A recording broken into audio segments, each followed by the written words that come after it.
Hello. Thank you. Hey. So today I am talking with Dawn Bauman Brunke, and I am so happy to be sitting here talking with you, Dawn, for so many reasons that I just outlined before we got on the call. But to give people a sense of who you are, Dawn is, among other things, an animal communicator. And I'm just going to read your bio. It's short and sweet. Sure. Dawn Bauman Brunke is an author, animal communicator, and dream enthusiast. She has written 8 books about connecting with animals, nature, self, and spirit, and created an animal-themed tarot deck.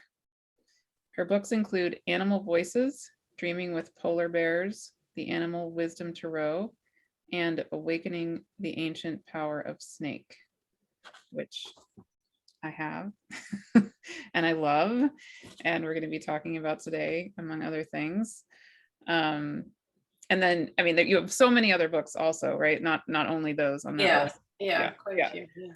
And then you're also currently working on a book about shadow animals in general. That's right. All right. Which I'm also really excited about.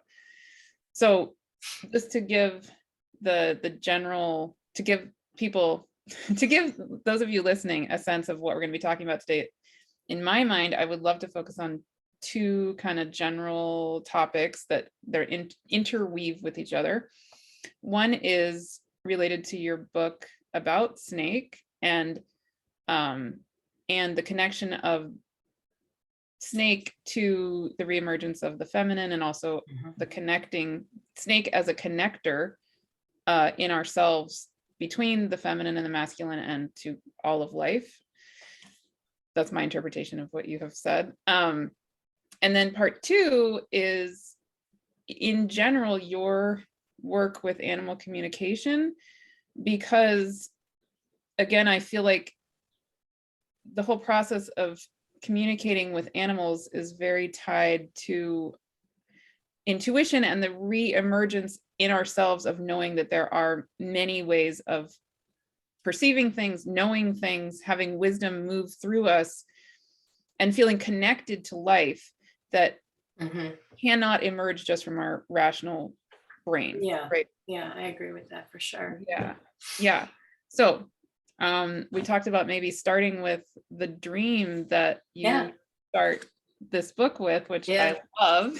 Do you want to share that? Sure. Yeah. And I do say I'm a dream enthusiast because I've been dreaming since I've been a little kid, and I've just always loved dreams. And many of my books were started by dreams, kind of instigated by dreams. And that was definitely the case with this book, with the Ancient Power of Snake book, Awakening the Ancient Power of Snake.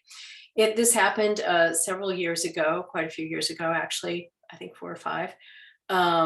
I had back spasms, and it was at the winter solstice. My husband and my daughter were preparing the Christmas tree in the other room, and I was like cuddled down in my bed, just, they were really painful back spasms. And I was exhausted because they'd been going on for hours and hours. And during kind of a calm period, I said, what do I need to know? And I'm kind of asking myself, and lightning fast, I see this huge snake in my mind's eye. It's an immense snake. It's ancient, archetypal, enormous.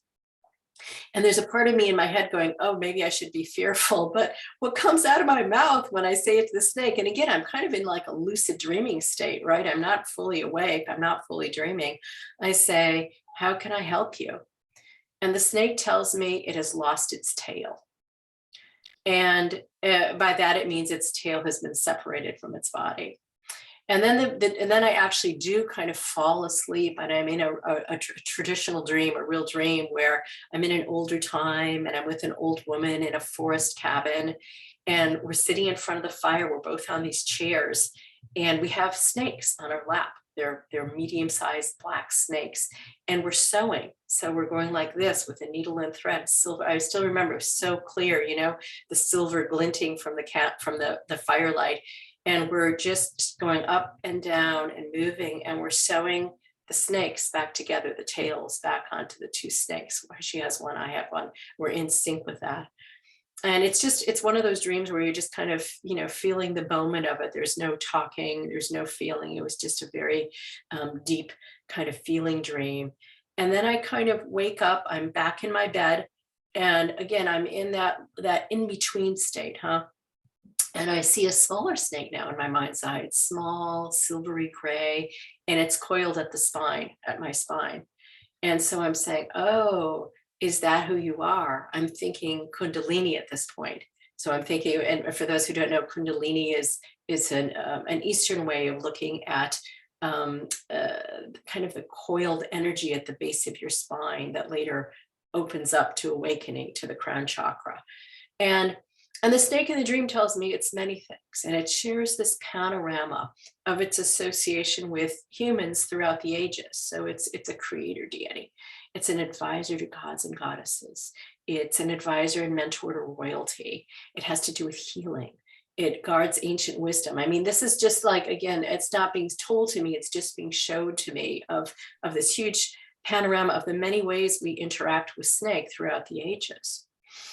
And when I woke up in the morning, I fell asleep then. And when I woke up in the morning, I felt transformed on a physical level, on an emotional level. Something had been activating within me. I knew this was a big dream. It was not just for me personally, although it was for me personally, but also it felt like a huge universal collective dream.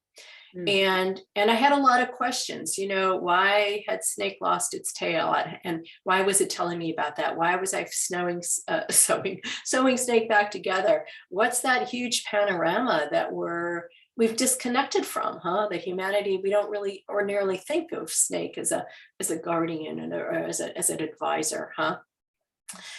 Which is interesting because it was only later on doing research that I realized that one of Snake's gifts, if you will, is about connection and linking together that which is separate. You kind of talked about that a little bit. And I also realized that maybe Snake just didn't lose its tail, but its tale, its T-A-L-E, its story, the larger story of who it really is.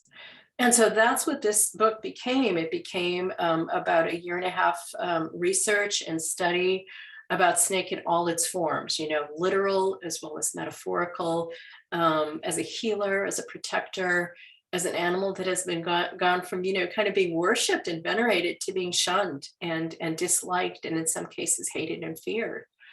And I ended up living with 2 snakes. So that was really interesting.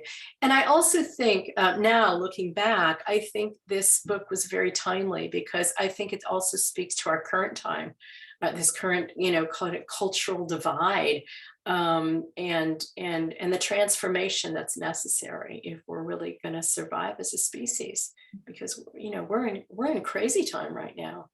And so much is changing so quickly.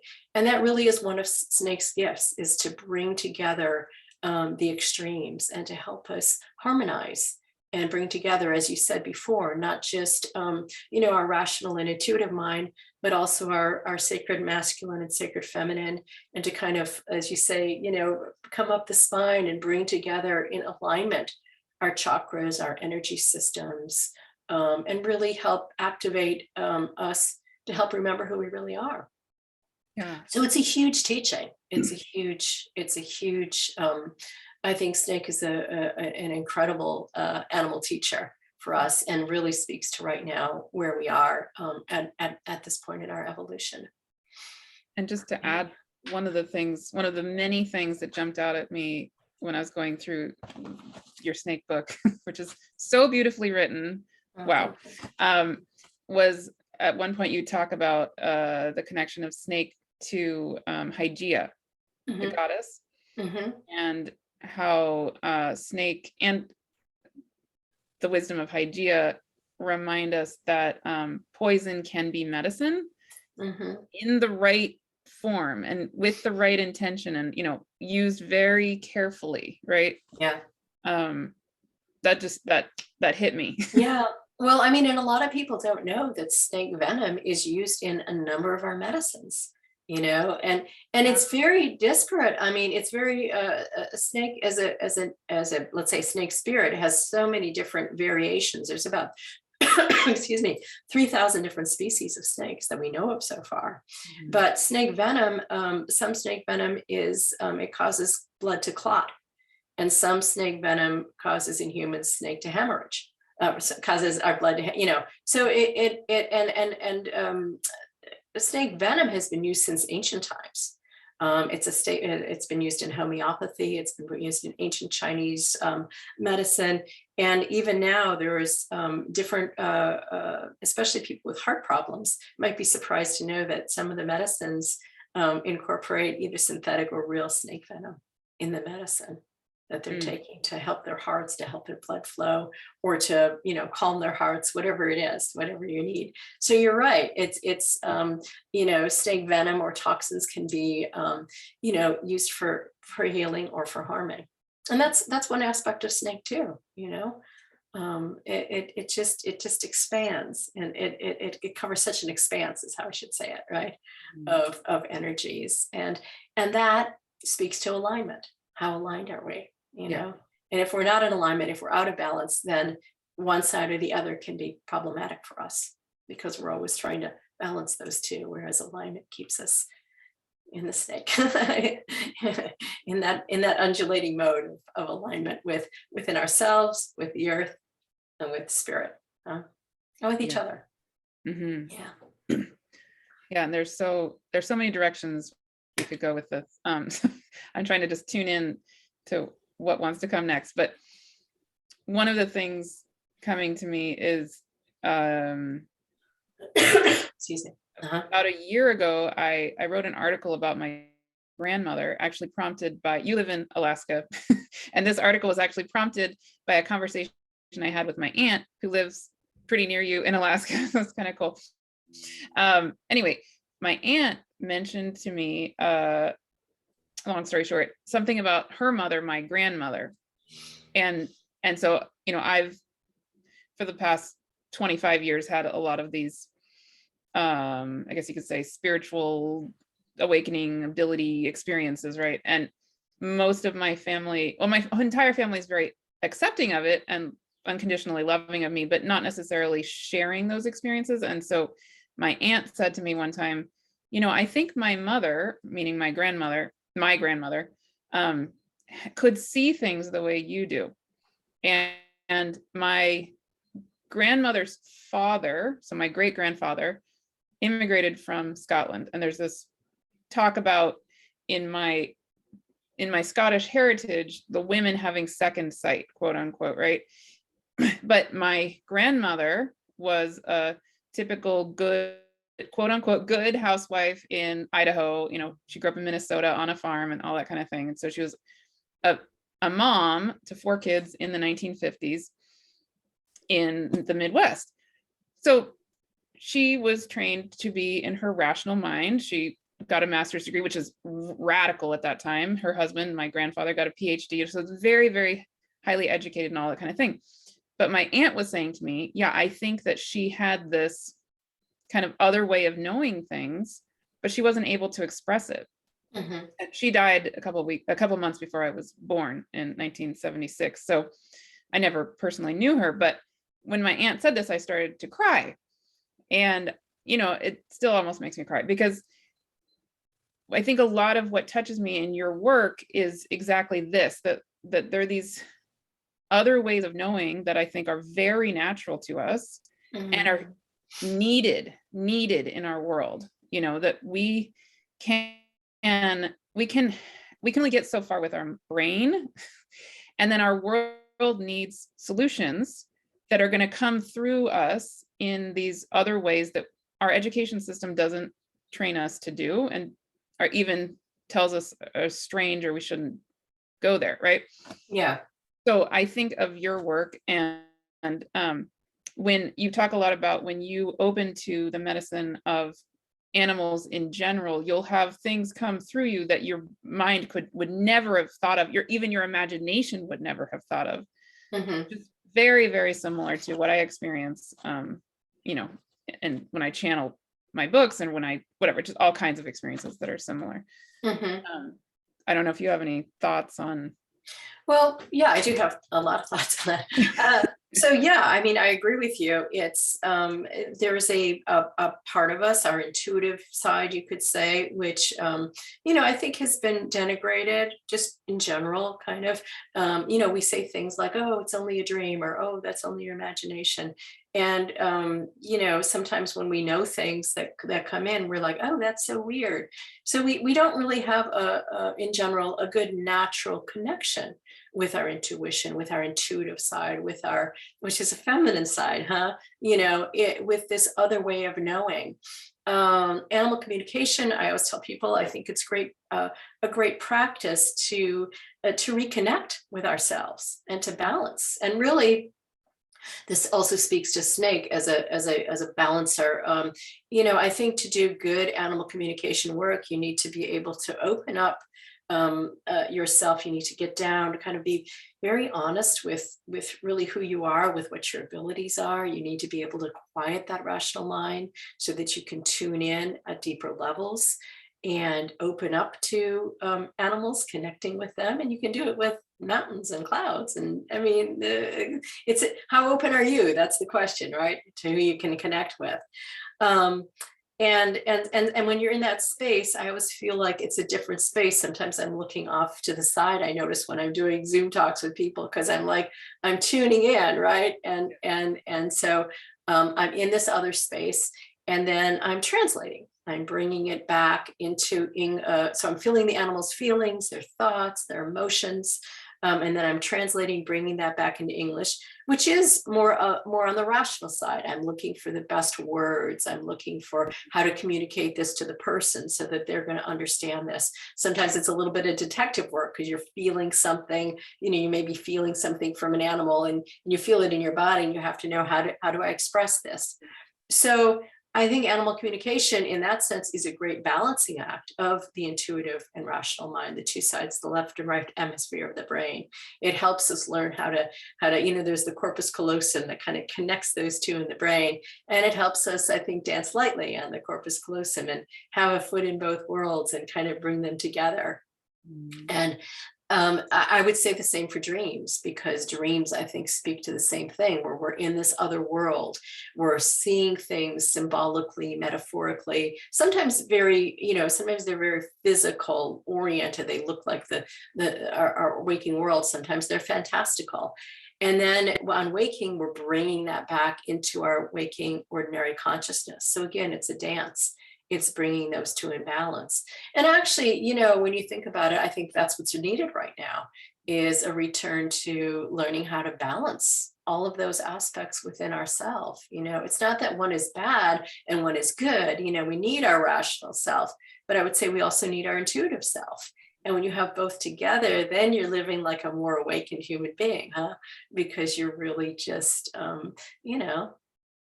you're in groove, you're in alignment, you're resonating usually at better levels with your world, with the universe, with others. So yeah. And you mentioned somewhere, I think in another interview you did, where again snake is related to the reemergence of the feminine, quote unquote, but it's not about us valuing the feminine more than the masculine. It's really also snake being a symbol of reconnecting the two and helping us be in balance with the two. It's not that we want to go from patriarchy to matriarchy. That's not my goal, at least. And that's what this symposium is really about. Is becoming the one. So all of it, all of the above. I agree. That is what it's about. It's about bringing together what's out of balance. So we don't want to throw out the baby with the bathwater. We need the patriarchal view to some degree. We don't need the toxic patriarchal view, which we have going on right now, but we need to, calm that down and find out what's good there, kind of redeem it in a way, and bring in a new appreciation of you say is the divine feminine. And I think what snake does is it's looking for a sacred marriage of those two, of our inner male and female, our inner, divine feminine, divine masculine, and bringing those together for alignment. So just as you say, yes, I fully agree with that. Yeah. And I think snake does speak to that. would you like to give maybe just the 3-minute version? If somebody wants the full thing, they should read your book for sure. But just a brief synopsis of the more ancient way of interacting with snake, kind of the journey. Yeah. Okay, sure. I know exactly what you're saying. So yeah, ancient snake, the ancients regarded snake as one of the most powerful of creatures. Its eyes are always open, meaning it's always aware, it's wise. And there's actually, in ancient mythology, it's really the most prominent and widespread mythology of all animal beings is snake.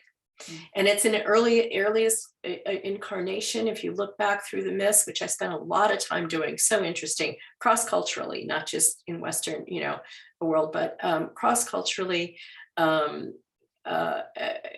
the earliest form of snake is as a creator deity.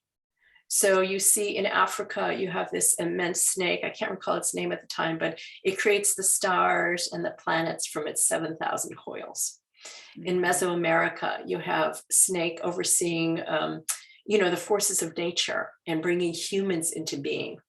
In India, you have the 1,000-headed snake, Ananta, which unfurls its body and the flow of life begins. So we see all of these myths of snake as a creator deity. And then later ones we see, my computer there you are. Okay.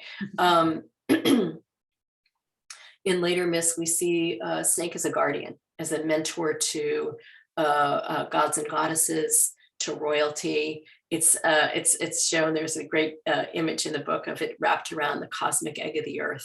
So we see it again as both as protecting and as bringing something into being. So early on, it was connected with divinity, both gods and goddesses. And in fact, there's a picture also in the book of Zeus, originally shown in form as a snake, right? How wild is that? In Egypt, we see snake as, remember the headdress they wear with the snake, the cobra on the front, as the wadjet, indicating third eye vision, activation of the intuitive world, of our connection with spirit. So a snake connected with Zeus, with Athena, Buddha. There's this great story about Buddha being protected by the ancient snake. There's a rainstorm, here's a little Buddha, and the snake is protecting it like this from the rain for 7 days and 7 nights. So again, we're seeing it connected to gods, goddesses as a guardian, a protector, an advisor. In Australia, the rainbow serpent sleeps underground, and it holds the animals in its belly, and then it comes up to form the earth and have humans are born again. So again, just all of this same version or vision of snake as a creator, protector. Sometimes you see snake in the sky, kind of a cosmic sky creator, other times underground, as with the rainbow serpent. So this great mother kind of as the originator of life. And there's all kinds of, teachings about snake. I think some of the key ones that, were looked at, the ancient would view snake because it regenerates, because it sheds its skin and brings it out new, so there's this secret of renewal, of immortality, sloughing off old skin, which is also to say old beliefs, old worldviews, and birthing in the new. So we see snake in all those ways: protector, creator, protector, connector, activator of transformation, of awakening in humans, awakening of Kundalini. And then about 4,000 years ago, we had this big shift. And Joseph Campbell actually looks to the story, the Bible story of the Garden of Eden, or the snake, and we can talk more about that if you'd like. But we see this shift of snake from something that is worshipped and venerated to something that is mistrusted. Should we just tell that story real quick? Please do. Yeah, please do. I think I'm going over my 3 minutes, but no, go as long as you want. Okay. So snake, in the ancient world, snake was often connected with trees, with the cosmic tree of the universe, the sacred tree. And it was always about protecting that tree. Then the fruit of the tree was knowledge. And so it was protecting that knowledge. I mean, this is something that we see later with Kundalini, well, not later, but simultaneously with snake, as with Kundalini, is like, you know, the activation of that energy of awakening is very powerful. And so Snake protects that till the time is right. So sometimes Snake appears fearful because it's not right time to awaken the Kundalini. You could actually damage yourself, have a lot of problems. But then when you are, Snake is more that guardian, more that guide to help you awaken it. So there's a similar theme in the Garden of Eden story, which in God tells Adam and Eve, there's all these trees here, and you can eat whatever you want, except from the tree of knowledge of good and evil. That one you cannot eat. If you eat from that, you're going to die. So Adam and Eve, being humans, they're kind of intrigued by that tree, right? Tell a 5-year-old don't do something, and that's what they're going to want to do. So that's just kind of a funny, but yeah. So anyway, as the protector of the tree, Snake eventually tells Eve, you won't die if you eat this fruit. Rather, you'll become like God. You'll awaken to divine knowledge. The tree it's special. It's taboo, and Snake is watching it and protecting it. And apparently, within the dream story, the time is right for Eve to awaken. So when Eve bites the fruit, and Adam later does, they don't die. Snake is telling them the truth. They don't die, but they're awakened. So what does this tell us? Isn't Snake telling the truth and acting as it always has, as a guide, as a guardian, as an advisor, as an awakener, initiator, right? It's not deceitful as it's later interpreted to be, but it's rather helping humans to evolve as free thinkers. So I realize this is a different way of looking at this story. I call it a dream story because it's very much a collective dream that many people still subscribe to. But if we also look at it in a cultural, historical context, we can appreciate other aspects of this, which was that, that this creation story really had to do with the fall of Snake and the fall of the goddess. Yeah. The way it becomes interpreted is Snake is deceitful, Eve is deceitful. Around 2000 BC, there was a lot of shift occurring. And again, it's from what you said before, we're going from this earth goddess, nature-oriented way of being in the world to more of a sky god mentality, meaning, more of a patriarchal, these Indo-European tribes are bringing in this patriarchal view, this militaristic view, this hierarchy. We're moving from the earth goddess communion with nature and working in harmony with nature to mastery over nature. And with that mastery over nature, we shift from union to separation. So we're separating ourselves from the natural world. It's something to be controlled.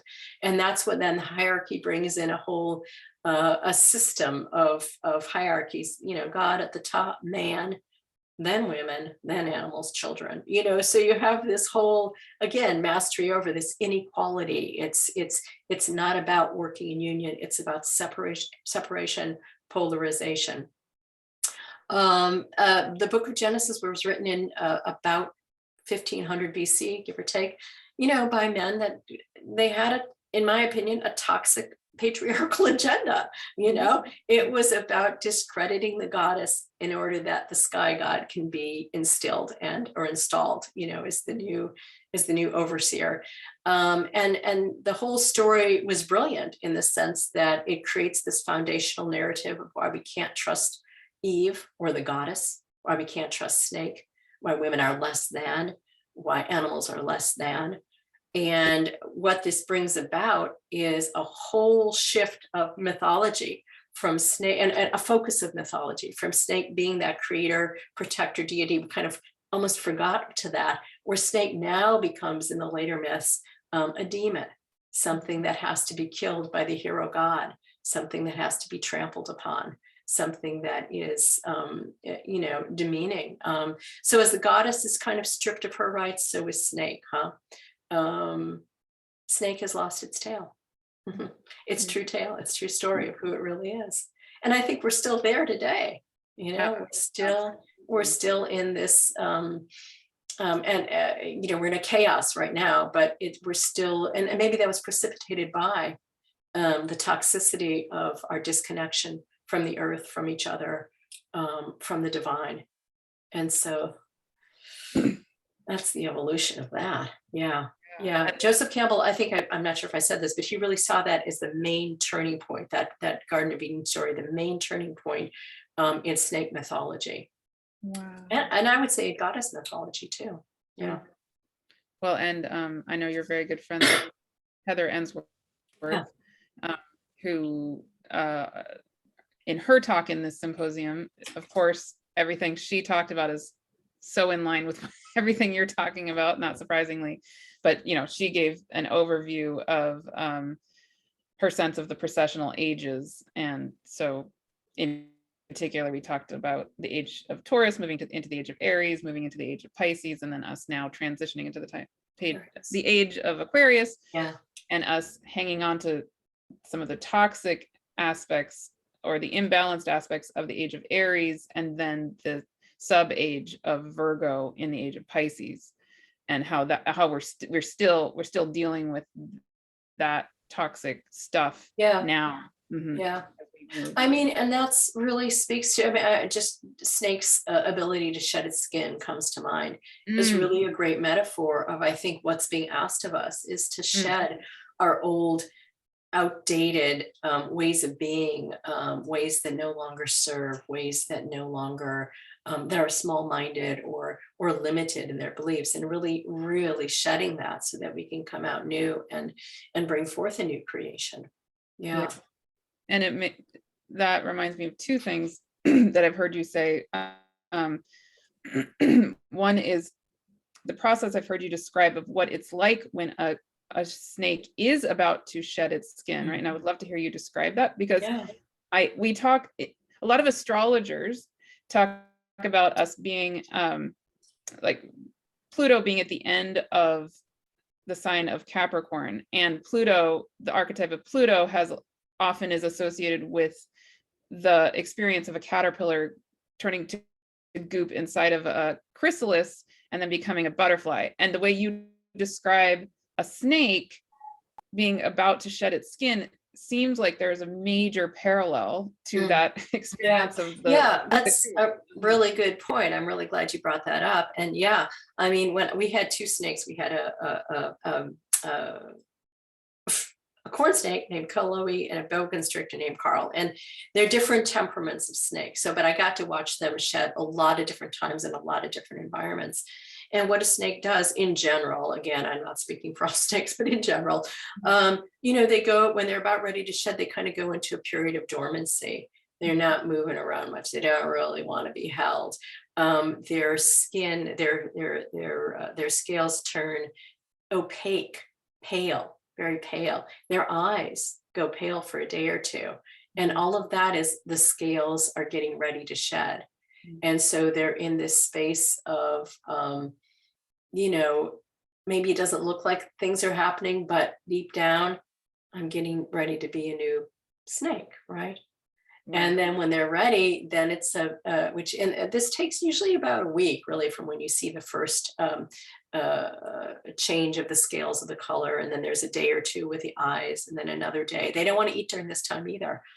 And then the movement of, and it's so interesting how each snake does it. But my one snake, Carl, he used to like push his nose against his little bowl, and the skin it's like peeling a sock off of your, not just pushing it down, but peeling it up inside out. So the snake literally slides out of its old skin, and then you see this whole long snake shed, which is really fascinating.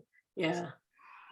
So that's a good metaphor of where we are. Maybe it's why everybody is so up in cray, it's just like, don't bother me, I'm getting ready to shed. Collectively we're getting ready to kind of let go of this old way of being and be birthed into a new way of being. Which is especially if we're not conscious of why we're feeling that way, right? Like if we just are feeling really uncomfortable in whatever our version of uncomfortable happens to be, and we have no explanation, that can be incredibly scary. Yeah, Um, I so agree. Yeah. yeah. That's where we are. I mean, that's why people are reacting out, and we have all this craziness going on, is I think people are uncomfortable being in that in-between space, Mhm. in general. And that's actually where I wrote my next book, because about the shadow animals, because snake, when I finished that book, I realized, wow, snake is this amazing shadow animal. And by shadow animal, I mean an animal teacher that's helping us to see our shadow, as defined by Jung. The shadow is all those parts of yourself that you're uncomfortable with, that you don't like, that you judge. Maybe it's abuse or trauma. Maybe it's something you find ugly, or just really you just don't like it. So it's all shoved down into the psyche. And the value of shadow, and what happens with that when we push it down, eventually it burbles up, it simmers up. And so it's easier to say to somebody, you're wrong, or you're bad, or you're this. So it's stuff from our shadow stuff coming up. Instead of acknowledging it in ourselves, we project it outward onto the government, onto our parents, onto the other political party, onto different races, different whatever it is. We're pushing it out there. We also do it to animals. Mhm. So, snakes are bad or evil or deceitful. Spiders are creepy, rats are dirty. Well, what shadow animals help us do is to kind of, in a more gentle way, go into what is our inner snake. What is this in us that we, especially if we don't like snakes, what is it that we don't like? What is it, what part of us does that speak to? And then bring that up and work with that. Yeah. And Yeah. one of just the sort of facts that you name in your book that I think is important to insert here is, for example, when we think about ourselves being scared of snakes, if you look at the statistics that you name, the statistics in the United States of deaths by snakes, cows kill more people than snakes. I know, isn't that wild? I That's think it's an hilarious. average of 5 people a year are killed by snakes, by Right. snake bites, and there's something like 20 by cows. Being Crushed by crushed by a cows. cow, what a way to go, huh? But yeah. No. Oh Yeah. no, it's not funny. It is not funny, No, but it's not, but terrible. yeah, I think it's funny because we're uncomfortable with that perspective. Like, how Uh-huh. could a cow kill you, right? But a snake, It is snakes are venomous, and of course you're going to be bit by a snake. Be careful. So we have this really weird way of looking at the world, a skewed perspective in relation to our shadow animals. right. Yeah, and Yeah. I'm just curious which animals are in your upcoming book. Well, definitely snake, Mhm. rats, bats. I have chapters on cats and dogs, because even though I love dogs, there's people who, for them, that's their shadow animal. And we should say that a shadow animal is unique to a person. So it's Anything, what right. you fear, it's what you don't like. And to me, that's where the curiosity starts. What is it? Like for me, alligators. Mm. I live in Alaska, there's no alligators here, right? But for some reason, alligators have always been scary to me. So that's alligators are one of my shadow animals. And how do I see that in relation to myself? What's my inner alligator? Alligators are snappy, they hold on to things. That's a little bit how I am. I just want to go to the core of it. I want to really clear it. So but that's the beauty of working with shadow animals, is that then once you really work with that shadow within yourself, now alligator is my ally.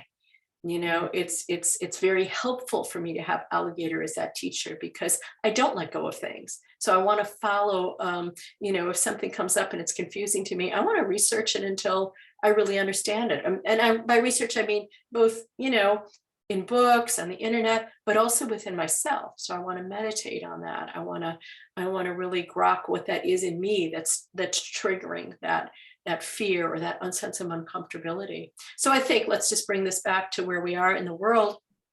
I think if people could take a deep breath and feel, why am I uncomfortable with this? Not necessarily to figure it out, but to sit with it, to Mm. feel that sense of being uncomfortable. And Mm. and sometimes that's the cure, is just by sitting with what's uncomfortable in you, not shying away from it, not running away. We start to feel it in a different way, and it starts to become a little bit softer, and it starts to dissipate. And it allows us to sink deeper into who we really are and our abilities, and bring that shadow aspect up and out. And then, like I said, alligator becomes your ally rather than what you fear. Yeah. Yeah. Does that Well, make sense? absolutely. And so I was saying to you before we started recording that, I personally have tons of experience connecting with various beings, mostly not physically not physically present, Mhm. like whatever it is, like gnomes, fairies, ocean beings, angels. I channeled 3 books. One is channeled by beings of light, another is channeled, it's called Gaia's. Sorry, the first one's called Living the One Light, so it's like channeled by a circle of 8 light beings. Second was called Gaia Speaks, so it's channeled by theoretically Gaia herself, the earth. The third one is called Cosmos Speaks, and it's channeled by cosmic beings, which are slightly different from the light beings, but related, right? So I'm very, very used to having this kind of communion energy that you talk about with animals, but I've never personally had it with animals. And so I've been sitting with this as I've been reading your book and learning about your work. And interestingly, over the past 2, 3, 4 weeks, I keep having this experience as I'm driving back almost every morning. It's so weird. It just started happening. As I'm driving back from dropping off my kids from school in the morning, there's this one place on the road where coyote cross. Mhm. And a few days ago, usually it's just one, but a few days ago, three crossed the road. I mean, and they circled around my car. I thought they were going to hit my car, and they didn't. And I was shocked that they didn't, right? And I had just been reading your stuff and listening to other interviews you've done. So of course I paused for a minute and I thought, all right, what is going on here? And then this morning, again, I was driving home to come do the interview with you. And this time, it's usually the coyote will just cross really fast. But this time, I'm not kidding you, he was just walking, taking his time. So I just stopped my car and I sat there and I watched him or her or something. And I was like, hi, what's up? What is this? What's going on with Coyote? Yeah, anyway, so that brings me to the question that I bet a lot of people would have, if we're feeling called in some way by animals in some form, what would be your advice for helping ourselves answer the question, I'm here to listen, and what am I here to listen to? Yeah. Well, and and I think everybody has to follow their own instincts on what works for them. I mean, obviously Coyote is offering you an invitation of some kind, huh? To learn more about Coyote. And as I said before, maybe you research Coyote, maybe you learn that, oh, Coyote is the trickster in Native American lore. Maybe you go into your dreams and invite your dreams to speak about Coyote. And maybe you just sit in meditation and ask, Coyote, what do you want to tell me? What's your message? Or what can I do for you? That's always a good one too. So in general, I think I can just give you a brief little idea of how to do animal communication, if that would help. That's kind of Sure. it's like a 4-step thing I have in one of my books, my Animal Voices, Animal Guides. And it's just about, the first step is about attuning, huh? And really getting quiet, letting that rational side have a little nap. And we're just going to go to the intuitive side, and we're going to calm down. We're going to let go of the chatter. We're going to let go about, is this right? Is this how I should do it? Shh. Just going to let that go. Get down, get connected, and begin an attunement. And for some people, that's heart to heart with the animal. Maybe it's Coyote in your mind's eye, huh? Maybe it's mind to mind, heart to heart, body to body, and then open up conversation. So I always tell people, begin where you are. If you think this feels crazy, I'm feeling this is a little crazy, Coyote, but I really want to connect with you. Or I'm afraid about what you're going to say, Coyote, but I want to hear from you. Whatever it is. So it's not about fake it till you make it. It's about being real. It's about being authentic, being genuine, in alignment with your emotions and who you are in that moment. And then it's about listening. And as long as you've done that attunement, really clear, and you're clear in yourself, then listening is just being open. And again, it's letting go of any rational chatter that comes up. If you feel stuck, go back to step one, attune. It's all about that attunement. So in that listening space, you're open, you're curious. Conversations can come to us in so many different ways. I've been doing this a long time, over 2 decades. So for me, my translation button is really quick, and I can just kind of automatically translate. But in the beginning, maybe you just feel an emotional feeling. Maybe you feel a physical feeling. Maybe you see a little movie in your mind's eye. Maybe you see an image. Maybe you're seeing through that animal's eyes. Or maybe you're getting a message. And I would just say at that point, you be open, however it comes to you. Whatever way it comes to you is the best way for you in that moment, right? So we're just opening to it. And if you feel like the conversation is flowing, then you ask another question and you go back and forth, just as you would with a friend, back and forth, back and forth.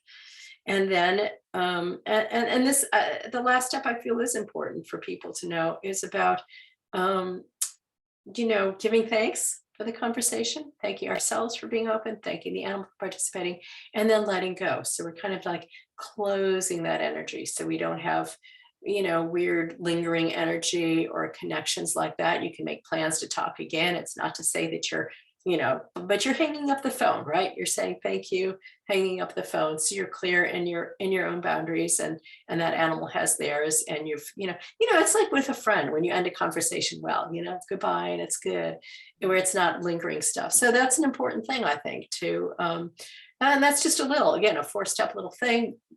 You can vary it any way you want. It's just a template, but it's a way to cleanly and clearly connect with other animals or beings or mountains or clouds, like I said.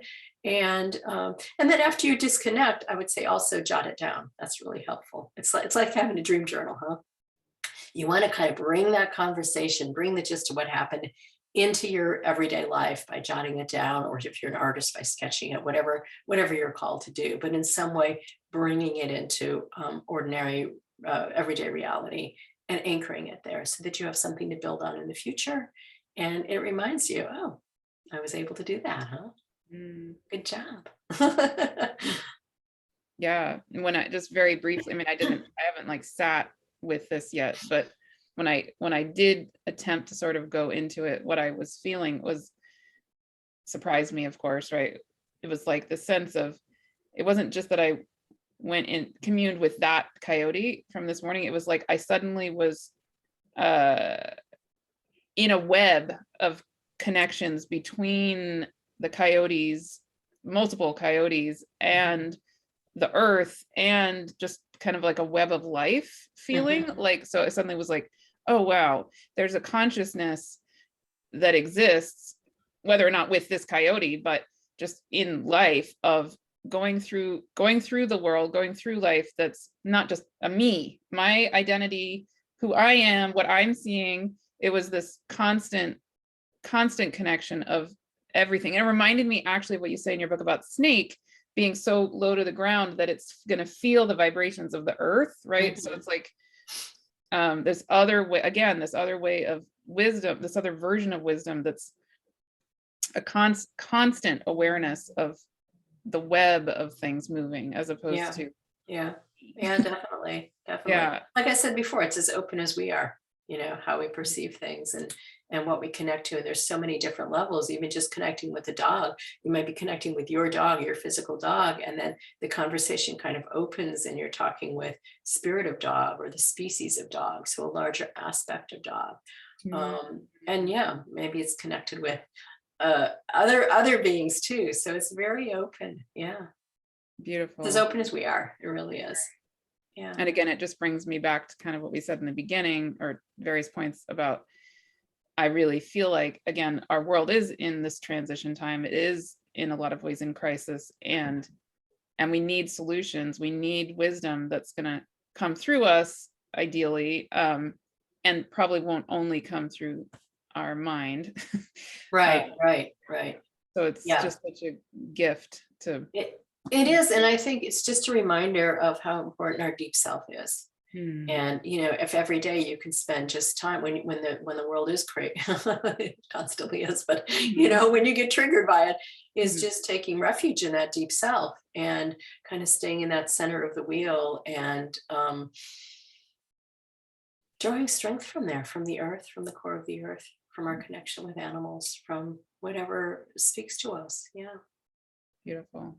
Yeah. And I feel like we could talk, for hours and hours and hours and hours, but is there any other last thing that you feel really called to speak to, or something?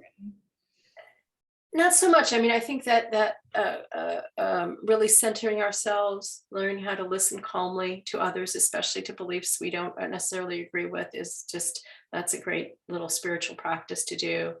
And to remember we're all in this together, not just humans, but all animals, all beings, the earth herself. We really are. And I think so many animals, let's say snake, if you look at kind of the spirit of snake, it's so diverse, huh? It has so many, there's so many different species of snakes. There are 3,000, so many different colors. Some live under the ground, some live in the ocean, some live in freshwater, some live in trees. There's such diversity. And when I connect with spirit of snake, it's a sense of celebration of such an expanse of diversity. So wouldn't it be awesome if humanity could kind of bring ourselves to that place and appreciate our diversity, our diverse thoughts, our diverse beliefs, our diverse religions and cultures and colors and everything about us. It doesn't have to be one is the best. It's all are beautiful, huh? Right. And so that's really, I think that's kind of the core of it for right now for everybody. Yeah. And again, that goes back to the point of the symposium, is rejoicing in the diversity and healing our kind of illusion of separation in it.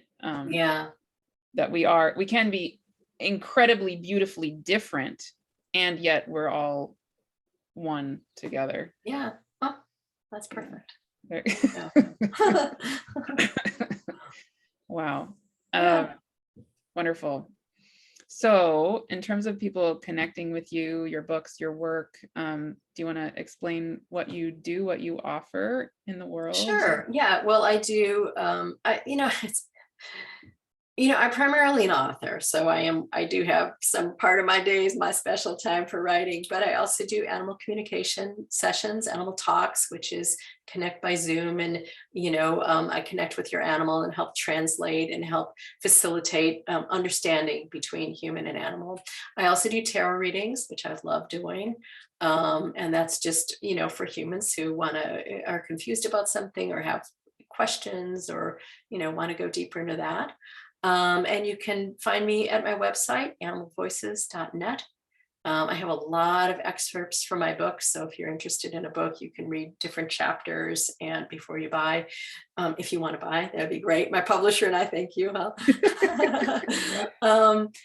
So that's really the best way to get a hold of me. My email address is there and you can always connect with me that way. So it's www.animalvoices.net. Wonderful. And all that information will be with your video. Okay, perfect. There we go. Easier to click on a link than write it down. Then, right. Yeah. Wonderful. Yeah. Thank you so much. So much. It's really been transformative for me to connect with your work and connect with you. And I feel like there's something calling to me in this, so I'm curious to see how that unfolds for me personally. And then I would love to hear from other people how this is all resonating for you too. Good. Well, it was great talking with you. So thank you. Wonderful. Thank you so much.